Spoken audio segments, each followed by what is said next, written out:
right, hey guys, what's going on? Coming off a pretty cool weekend, I managed to get in some disc golf, 18 holes with my son-in-law, my daughter, and my beautiful grandbaby, Josephine.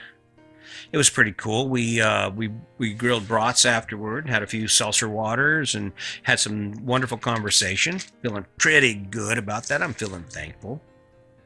I think that's probably where we need to start this podcast from now on, is just taking a minute to count our blessings. Because when I look around, I see all of this upheaval, and there's just so much stress on the faces of people. And you see it even though a lot of people are wearing masks, and there's just so much division in the world right now. I think we need to take a minute just to say, you know what, yeah, it's tough, but we are blessed. We're here, we have life, we have the people we love amid the tragedy, amid the heartache of all that's going on. And I think just for a second there, that's important. So here's the question of the day. Are you picking the right story? Now, before you answer that, let's take and put this into perspective. Let's just say that you are the center of the universe. You are the middle of all existence.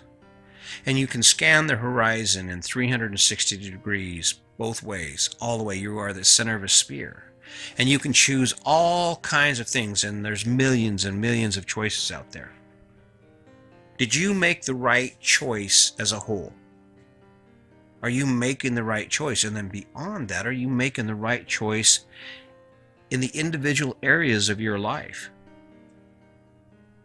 I am. I wake up every day and we work from a platform of kindness, which means that no matter what happens in our life, no matter what we believe or how we feel, it is never authorization or does not give us the right to be shitty to our partner. I don't get to be mad at Sandy because I'm having a bad day. I don't get to be snarky with her, and she doesn't get that either. She can say, hey, listen, there's something bothering me, honey. We need to talk about it. I'm like, what is it? She goes, well, I think you're drinking too much. Or maybe she says, well, you just haven't been helping out, or I don't know, you just kind of haven't been yourself. What's going on? Was it always that way? No, it wasn't always that way. I was an ass for a lot of years. I wasn't a nice person at all. I was an ass. And then I met Brene Brown, or I listened to her book about 3 times in a row. And then I finally figured it out. And I said, okay, here's the new story. I'm going to be the first responder. When Sandy starts crying, and that's how you can tell when someone needs help, is if they're crying, what you do as the first responder is you whip up there and you go, hey, woo! And you're just like an EMT or a doctor or a nurse or a police officer, anyone who has to take charge and help you. You're calm. Can you imagine what would happen if the EMT got as excited and upset as the patient they were trying to help? Can you imagine there's the patient, and there's the EMTs, I realize that sounds ridiculous. I do. I realize that sounds ridiculous. But isn't that exactly what we're doing when I show up and she's upset, and I show up, and then I get upset? So basically, we both get upset together. We're both mad, hurt. Someone's crying. We're both crying, maybe. We separate ways. We go our own way. And then it happens again and again and again. She should have seen the look on her face the first time I did it to her. So she came home from work. And I was sitting there, and I had been thinking about this, and I had been trying to get her, coax her into listening to Brene Brown's book, The Power of Vulnerability, and she was resisting. And it wasn't because she couldn't use the help or wasn't willing to take the help. It was because I was offering it. That was where our relationship was, right? Well, I was done with that. I was done with the cycle of fighting and kissing and making up and fighting. I just wanted to kiss and make up. We can do without the fighting, okay? We can pretend we're fighting. So she comes home, she's upset, she's dealing with some stuff. I had retired, I had some other stuff going on because I was retired, now she still had to work, and it was just tearing us apart. It was basically tearing us apart. But instead of showing up, she's upset, instead of coming in the back door and say, hey baby, what's up? And then jumping in, what's wrong with you? What's the matter? Well, I didn't, and then getting defensive, what I did was I said, hey, what's the matter? And she started talking about all the things that we can do, and I told her, I said, well, we can work on that. What do you need? Well, I need it. And at first, it pushed her off guard. She was like, wait a minute, this is bullshit. You're supposed to be reacting in a different way. But I had changed that because I had picked a different story. The story was I was going to be nice and come from kindness and consideration. Forget about all that anger and those shields. Those shields are heavy, carrying them around all the time, pulling them up and down. Well, she didn't know what to do with it. So I told her, I says, listen, here's the deal. I'm not going to fight with you anymore. I'm not going to yell at you anymore. I'm going to show up every day and we're going to do this. And if you have issues, I'm going to try and fix those issues. And we're going to work together calmly, because there's no point in me getting upset with you. I don't need to be yelling at you anymore. And so I says, we don't have to talk about it now.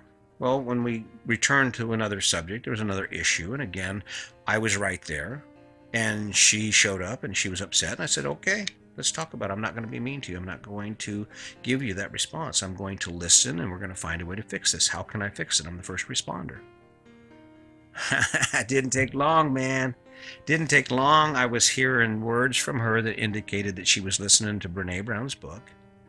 And ever since then, we've been skyrocketing. Is it perfect? No, there are times when I revert back, because those are long-lived habits. Those habits exist within me for a long time. The habit of getting shamed because she makes a joke and I take it as an affront to who I am or what I'm about, and all she's doing is bantering with me, right? I don't know. There are all kinds of options in the world. When you think about your financial freedom and what's coming, I don't think we can ever do anything. There's nothing we're going to do about what's coming, not from the standpoint of the universe and the world. What we can take charge of is what we choose to tell ourselves about it. See, I'm not making a criticism of the media, of anything that goes on, but what I guess I'm saying here is that I don't have enough bandwidth as it is to manage my life, much less for me to spend any portion of it outside of it, getting involved in stuff that I don't really have any control over or truly won't change my life significantly. I mean, an example of this is you look at all this political bull crap that's going on in the world right now. How is that actually impacting your life? Are you going to come out the other side of this a millionaire, debt-free, 20 pounds lighter? I don't know. What's your poison on this? The point is you're spending all that energy and time hating and talking about and sharing emails and being like everyone you're like, right? Imagine if you put that effort into you. Forget about your hero. Why don't you become the hero? Why don't you wake up every day and instead of using all that valuable bandwidth for you to be inspired by somebody you'll never meet, never eat breakfast, lunch, or dinner with, and someone who doesn't give two shits about you? Why don't you put all that effort into someone who does give two shits about you? Namely, you. Is this... Sometimes I think this is just too difficult. Sometimes I think it's too difficult. When I rant and rave about social media and about, I'm kind of getting shunned right now. I threw up some stuff the other day and I didn't get any response to it because I put a lot of effort into social media, into Facebook in particular. And I just got to realize, and I just came over time, all the time I was putting into that and the return I was getting from it. I don't have any fault for you spending your time on Facebook. I have a podcast to do. I have 2 books to write. I have kayaking to do. I have all kinds of things in front of me. I mean, I know what the story is about Facebook. There was a certain, it's misplaced because it doesn't do anything for us, but you can go to social media and you can feel like a star.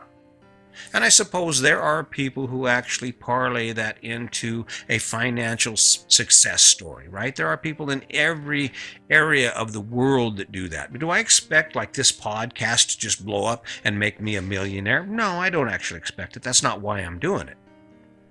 I'm doing it because I care about you. And even more than that, I do them because I care about me. See, I have to be doing something, and there's nothing more exciting and energizing than the ideas of thought. So I built a story around it. I thought, well, I know some stuff. I've been through some stuff. I'll tell them my story. Pretty cool, huh? What will you pick from your horizon? What thing will you grab a hold of on the horizon? What is your thing? Because you're already doing what you're doing. No one's impressed with the fact you have a car, you have debt, you have the house, have the wife, the car, the kids, all that stuff. You do what you do. That's not impressive. Everyone's doing it. You have a truck, your neighbor has a truck. You have a car, your neighbor has a car. What you're doing is not rocking the world. You are doing what you've been trained to do. Where are you going to take your story?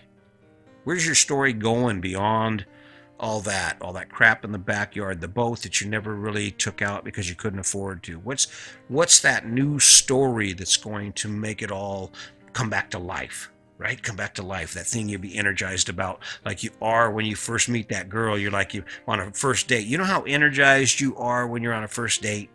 You know how energizing it is to be with someone and be like, oh yeah, and just hanging out, you just friggin' floating on air, right? Or when you're driving a new car, doing something amazing that you've never done before. You know those feelings, you know where they live, don't you? Those feelings live inside the right story. I don't know if you're picking it up, but I'm kind of falling into this thing. I kind of feel like I belong here. I do. Why not me? I mean, why not me? I'm doing it for all the right reasons. And in the end, it keeps me on track. It keeps me on track to make sure the ugly, angry person I used to be never comes back. That's even better, right? That I wake up every morning, and even though it's 5:30 in the morning, I've got some things I don't want to do. I got a whole lot of things I love to do coming up that day. Today's perfect. Going to get some evening kayaking in. Going to work on some stuff. I'm trying to get some more of my book done. Probably take a break and go for a walk. I got to get a workout in today. All really important things. All really important steps for success, right? And it's about the story. See, my story is simple. I'm a smart guy who wants to give back to the world, and I want to stay in shape, and I hate getting old, right? My story is I'm a guy who used to be angry, and then I seen the light in tragedy, and then I found a new way, and now I'm trying to be the Yoda in whoever's life wants to listen. I'm the Yoda. Maybe not. Not a bad story, right? If you think about it. What's your story? Sit down and spend some time with yourself. Shut all that noise off. Just spend some time with your eyes closed in your head, asking yourself questions about who you are and where you're going. And I guarantee if you just scan the horizon long enough and allow yourself to not be you for a second, not to be consumed by all the things you do and just sit silent, I bet you'll pick it. I bet you wake up and you'll be like, all right, I see where I'm going. This will work. This is something cool. This excites me. Because you will work. You're going to work. There's going to be a portion of your life that is based in struggle. Because the struggle is what maintains our choices. The struggle is what supports the life we live. Pick the right story. No matter where you're at, pick the right story, and then go after it. Pick that right story. Wake up one day with a smile on your face. Wake up every day with a smile on your face. Wake up going, yeah, I got to do this and this, and then guess what? Right? Have something to tell. If your life were a movie, would you watch it? Would you be like, yeah, I can't wait to see how this thing ends? Believe me, if my life were a movie, I can't wait to see how this thing is. I want this thing to go forever. So until next time, hey, listen, just showing up every day. I hope you will continue to do the same. I'm not asking you for anything. I'm trying to give you something. I'm trying to give you a new insight to this ugliness we see, a new idea for how you can actually move past it and capture the best that exists. Because if you don't realize it, for every bad, there is an equal good, because that is the balance of the universe. And it starts within ourselves. How can we yell at you about your wrongs when we haven't taken care of our own wrongs? Isn't that really what it comes down to? It starts with a story. Let's start creating a good story, a story based on kindness, love, and consideration, and hopefully we can spread the word. Hopefully that's what I'm doing. I hope you have a blessed day. I hope you will continue to count your blessings as you go through the day, and wake up every day knowing that it is your day, and it's up to you to make it amazing.